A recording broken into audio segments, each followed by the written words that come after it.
The body of 12-year-old boy who went missing after he disappeared in river at Basikong Kongba Irong on October 14 was found today morning at Lilong, Thongkha.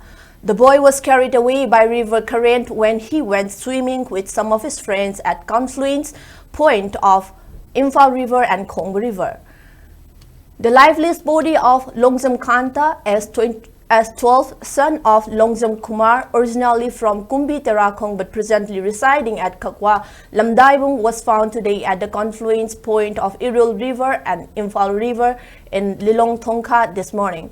The boy disappeared on October 14 when he went to swim at the river along with 6 other friends.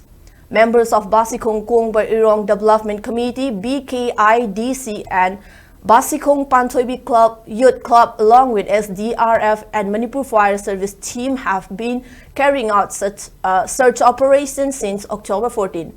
And the body of the boy, who was class 7 student of PK Upper Primary School Mela Lampak, was found today.